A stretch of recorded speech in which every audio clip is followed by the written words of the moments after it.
معزز و مکرم و محترم سامعین، السلام علیکم ورحمۃ اللہ وبرکاتہ۔ وعلم آدم الاسماء كلها، اور اس نے سکھائے آدم کو سب نام، یعنی اللہ تعالیٰ نے حضرت آدم علیہ السلام کو سب نام سکھائے۔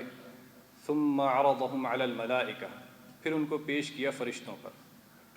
فقال، اور پھر فرمایا، انبئونی، بتاؤ مجھے، باسماء ہؤلاء، ان سب کے نام، ان کنتم صادقین، اگر تم سچے ہو۔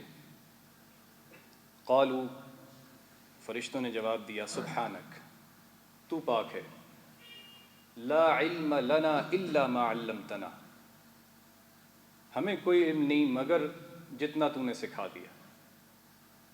انک انت العلیم الحکیم، بے شک تو ہی علم رکھنے والا اور حکمت والا ہے۔ یہاں یہ مشہور واقعہ جو آپ سب سن چکے ہوں گے، پڑھ چکے ہوں گے، کہ حضرت آدم کی تخلیق ہوئی، پھر فرشتوں کو سجدے کا حکم دیا گیا، اور پھر فرشتوں نے ایک اعتراض کیا اور اللہ تعالیٰ نے اس کو رد کیا۔ یہاں جو آج کا موضوع ہے میرا، وہ علم کی فضیلت اور اہمیت ہے، اور علم قرآن اور حدیث میں سے کسے کہا گیا ہے۔ تو میں جو کچھ علماء سے سیکھا ہے، جو حاصل مطالعہ ہے، وہ انشاءاللہ آپ کے سامنے پیش کروں گا انہی آیات اور احادیث کی روشنی میں۔ ایک تو ان آیات سے ایک چیز بڑی واضح ہے کہ اللہ تعالیٰ نے حضرت آدم کو فضیلت بخشی اور انہیں علم سے نوازا، تو یہ در حقیقت بڑا اعزاز ہے۔ اور رب کائنات نے فرشتوں کے سامنے حضرت آدم کا تعارف ان کے بہترین وصف یعنی علم سے کروایا، اور اس سے، اس آیت سے یہ بات ہمیں سمجھ میں آتی ہے کہ انسان میں سیکھنے کی صلاحیت موجود ہے، یہ اللہ نے رکھی ہے۔ تو ہمیں اس آیت سے ایک سبق جو ہمیں یہ ملتا ہے کہ ہمیں فوراً علم میں اضافے کی دعا کرنی چاہیے، رب زدنی علما، اے رب میرے علم میں اضافہ فرما، کیونکہ سیکھنے کی صلاحیت بھی اسی نے عطا کی ہے، اور اس اپنی صلاحیت جو اللہ تعالیٰ نے آپ کو دی ہے، ہر ایک کو دی ہے، اس کے لحاظ سے خوب علم حاصل کیجیے۔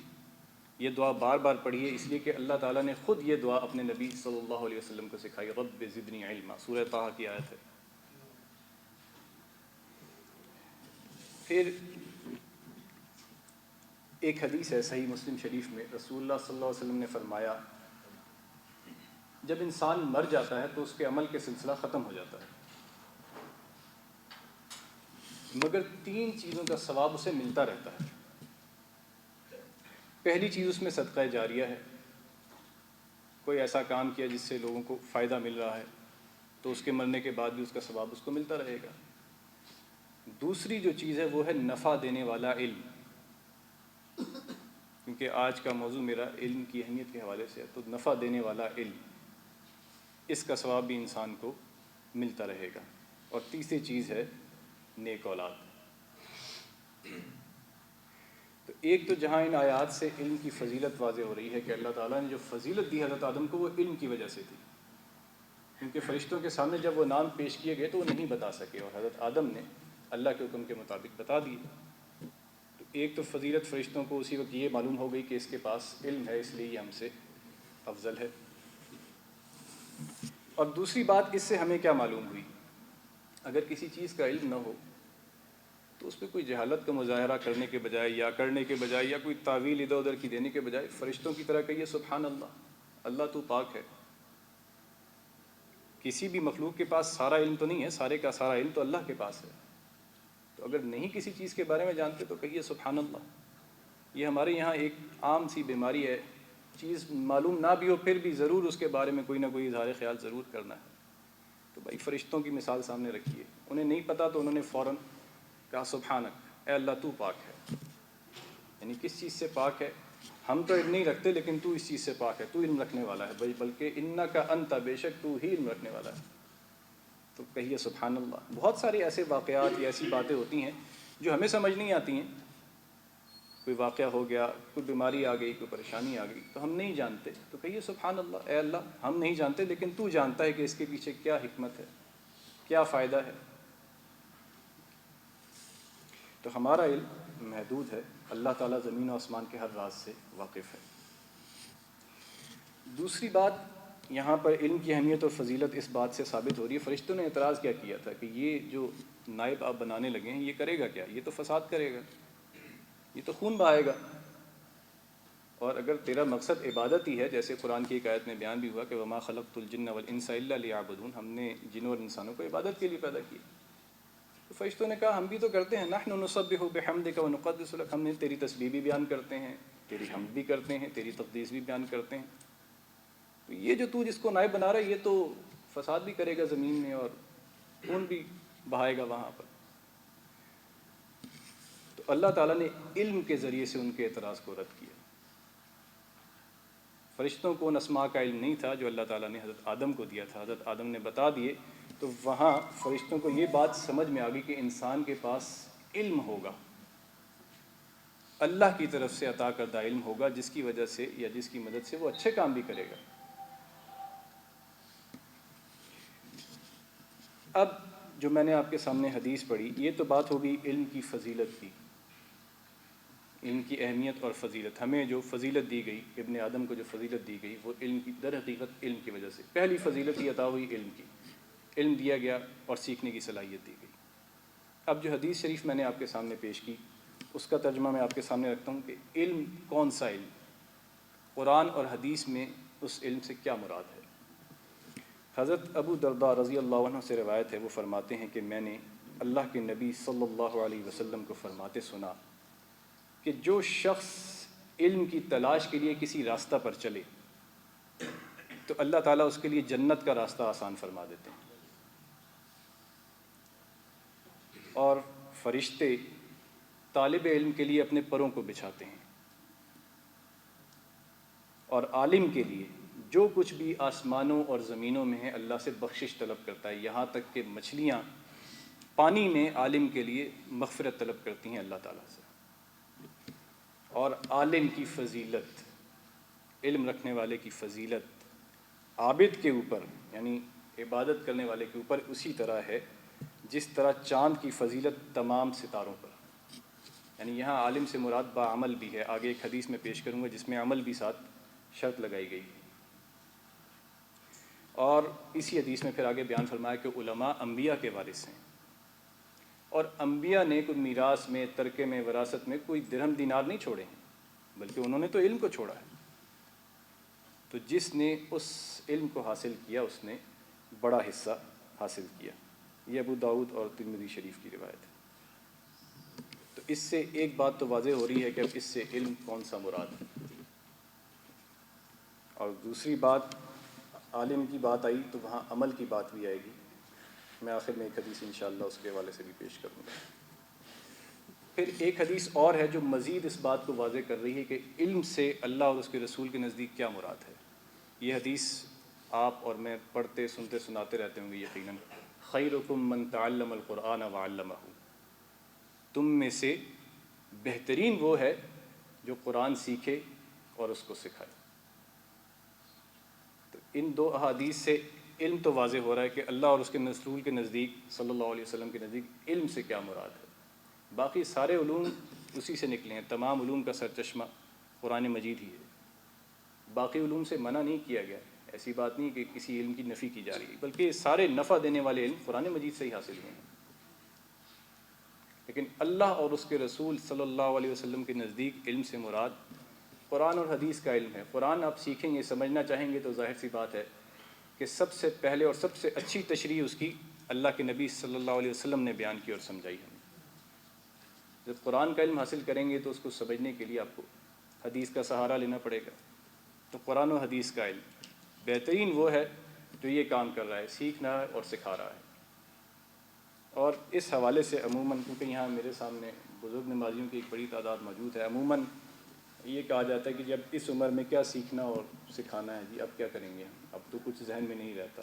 تو میں آپ کو ایک معلومات کے لیے ایک بات عرض کر دوں، آج کل کی جو میڈیکل سائنس ہے وہ ہمیں یہ بتاتی ہے کہ انسان 60 سال کا بھی ہو جائے، 60 سال کا، تب بھی اس کے دماغ کے صرف 3% خلیے مرتے ہیں، باقی 97% دماغ زندہ ہوتا ہے اور کام کر رہا ہوتا ہے۔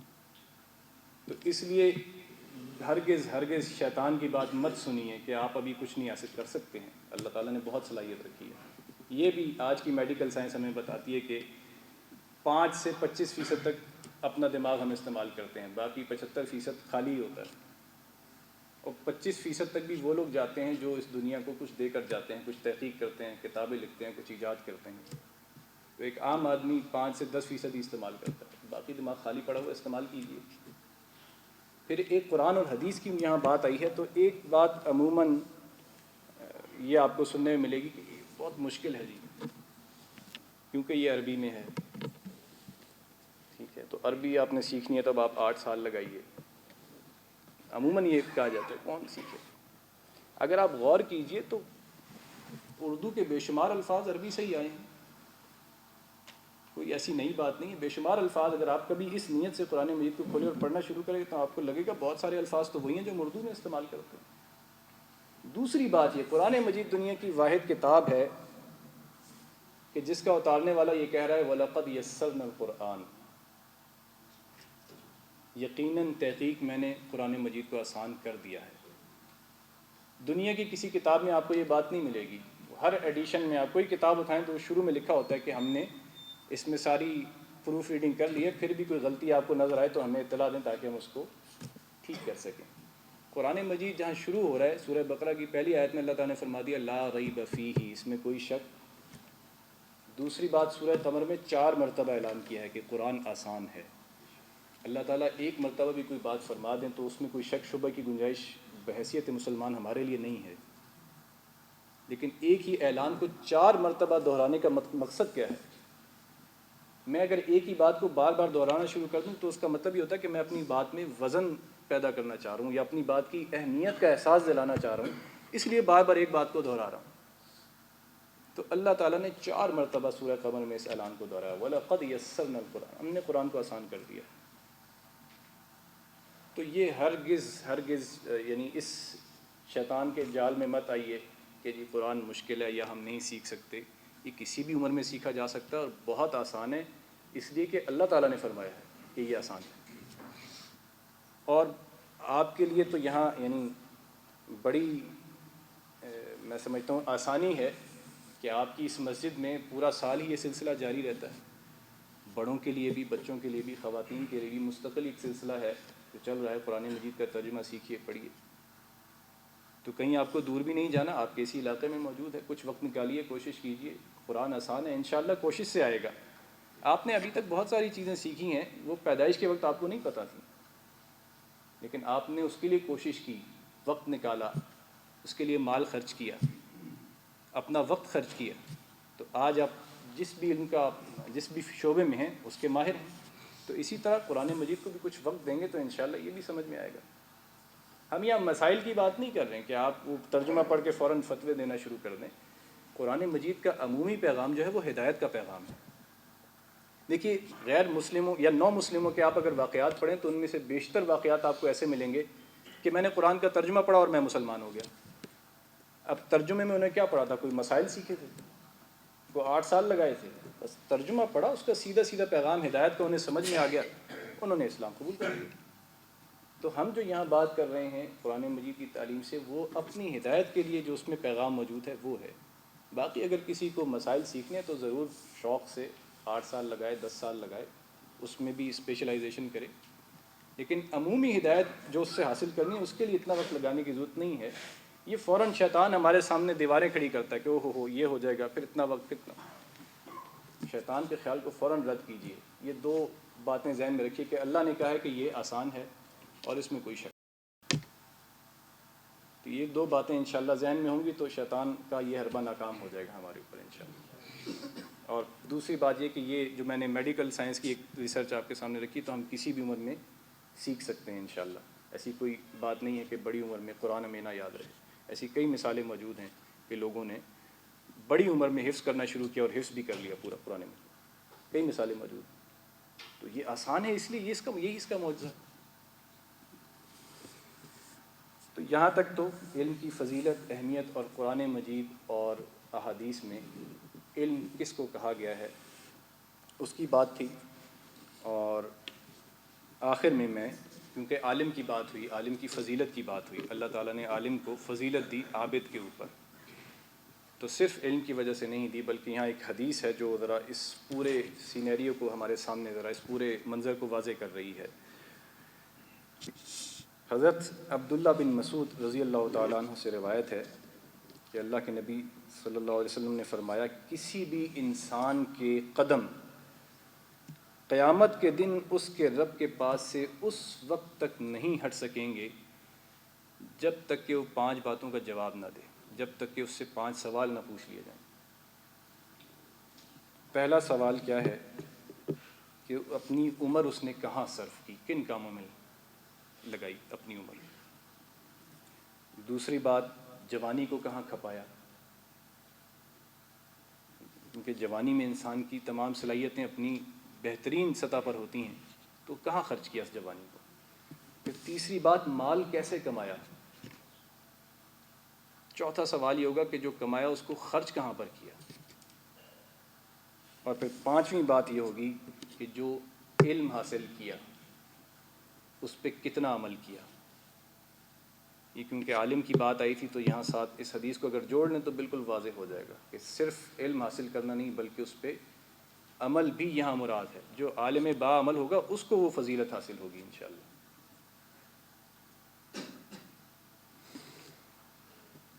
ہم بچپن سے لے کر اب تک بہت کچھ سیکھا، بہت کچھ خرچ کیا، بہت وقت ادھر ادھر لگایا، تو جو علم سب سے آسان ہے، جس کو اللہ تعالیٰ خود فرما رہے ہیں کہ یہ آسان ہے، کیا اس کے لیے بھی ہم نے کچھ، یہ اپنی ذات سے میں اپنے آپ سے سوال کروں، آپ اپنے آپ سے سوال کریں کہ جو اللہ اور اس کے رسول کے نزدیک علم تھا، ہم نے اس علم کے لیے کیا کیا، کتنی زندگی خرچ کی۔ کیونکہ بہت زیادہ وقت نہیں لگانا تھا اس کے لیے، روزانہ کچھ تھوڑا سا وقت، جیسے بہت سارے کاموں کے لیے ہوتا ہے ایسے ہی تھوڑا تھوڑا وقت اس کے لیے بھی نکالا جاتا تو بہت سا علم ہمیں حاصل ہوتا۔ اور چلیے پہلے نہیں تھا تو اب شروع کیجئے، بسم اللہ، اور یہ ارادہ کیجئے کہ یا اللہ جب تک کوئی آخری سانس میری ہے میں انشاءاللہ تیری رضا کے لیے یہ علم حاصل کروں گا۔ نیت ٹھیک ہونی چاہیے، نیت اللہ کی رضا ہو اس سے۔